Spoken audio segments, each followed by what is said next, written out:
All right, welcome back. Joined now by our panel, Jennifer Wagner, Mike Murphy, Robin Winston, Tony Samuel. Let's start with Jennifer Wagner, former communications director for the Indiana Democrats. The vaccination effort. You applauded IU a couple weeks ago for requiring proof of vaccination. They backed off that a bit this week after pressure from some Republicans at the State House. They did, and I can't say that I blame them. You know, nobody wants to get in the middle of a fight between the governor, legislature, and attorney general, the ongoing fight, I should say, in the Republican Party right now. So I think IU did the right thing initially, but I can't blame them for backing off the requirement and making it sort of quasi-optional, but really kind of still required. Mike, how much influence did the attorney general and GOP legislators have on this topic? I give all the credit, and you won't believe I'm saying this, but I'm saying it. I give all the credit to Representative Jim Lucas, who I've had my differences with over the years in policy, but the guy showed some leadership. It was a major smackdown to IU as far as I'm concerned. And what that does is emboldens Jim Lucas and his band of merry men to take on the next challenge. One of the reasons he succeeded was he was advocating for core individual rights, which I think all Americans are for, Democrats or Republicans. Robin, how do you see the politics of this playing out here over the next few weeks and months? And why do we see overall lower vaccination rates here in Indiana than we're seeing in our neighboring states? Well, I think first it's a correlation to states that went for Trump. There are people that just fundamentally don't believe in getting vaccinated. And they've had it from on high. If Donald Trump were to spend 1 minute and say, I got vaccinated, my wife got vaccinated, you should get vaccinated, and drive that home, that would help. I also think it's just individual. I mean, Indiana is kind of an individual freedom type state. 11% of the people voted for a libertarian who ran against the mask mandate in the most recent race for governor. That's why I think your numbers are that. President Trump, we should point out, did get vaccinated, but didn't, to your point, have any sort of public event or statement about it, and didn't even acknowledge it for some time. Tony, we're going to see Council lifting Indy's mask mandate tomorrow for those who are vaccinated in Indianapolis. Certainly, a lot of people felt comfortable getting ahead of that move and going without those masks at IMS last weekend for the Indy 500. Yeah, it's long overdue. I think everybody agreed that masks should be worn, but what we don't like is the intrusion and the taking of our privacy and personal rights. And that's with the governments, when they get a little power, they go too far, some of them. And I should point out that it's been Democrat mayors and Democrat governors around the country, and that's happened here as well. Everybody can make up their minds for themselves, and they see the common sense in wearing masks, but this costs people's jobs and livelihoods. Small businesses are closed throughout downtown Indianapolis, so glad it's over with.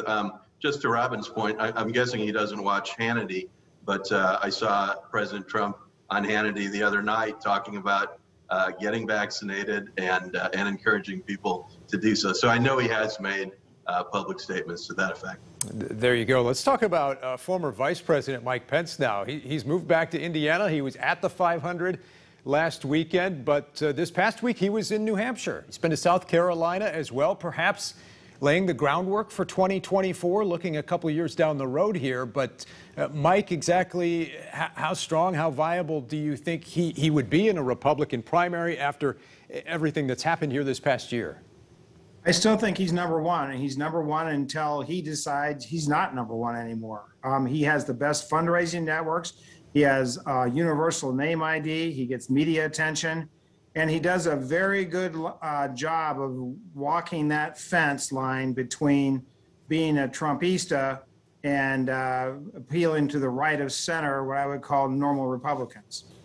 Jennifer, what about the comments from the former VP this past week saying that, quote, he may never see eye to eye with President Trump on the events of January 6th. What did you make of those remarks?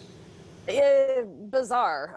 The whole event was bizarre because he's all over the place. I mean, Mike likes to call it, walking the line. I think the risk that you run of trying to be all things to all people, or in this case, all Republicans, is that you wind up being nobody to anyone because you're fluid, you're in the moment, you can't you can't really embrace what happened on January 6th, but you also are going out there and spouting some of the same, honestly, lies that came out about the election and voter fraud.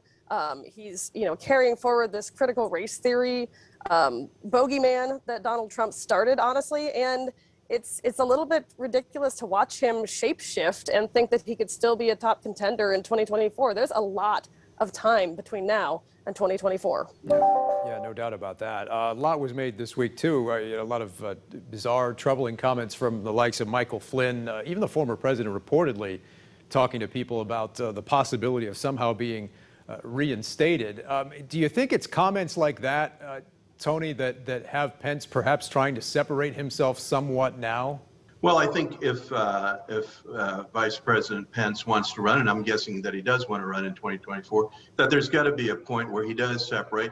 But at that dinner in New Hampshire, he praised President Trump 35 times. He did. The difference that, pardon me? He did. He went on to mention policy-related things that he was proud of. Because they accomplished so much together.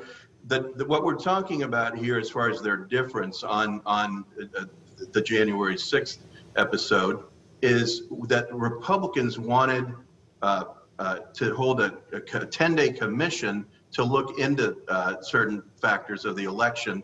And that's what the issue was. President Trump was backing that, and Vice President Pence didn't think that he could do that and had to move forward with the way he saw his constitutional duties. That's the difference that we're talking about between the two of them right now. But, on the issues, they were right on so many things. Critical race theory, interesting that Jennifer brought that up. That is not, a boogeyman. That is something that's spreading across the country, and it's spreading hatred and division and just a lot of falsehoods. And, you're seeing it here in schools in Indiana, and people should really study up on that, as I have been. Well, and that's maybe a whole nother topic for a whole nother day that people feel very differently about from different perspectives. Robin, how much influence will President Trump have on the midterms?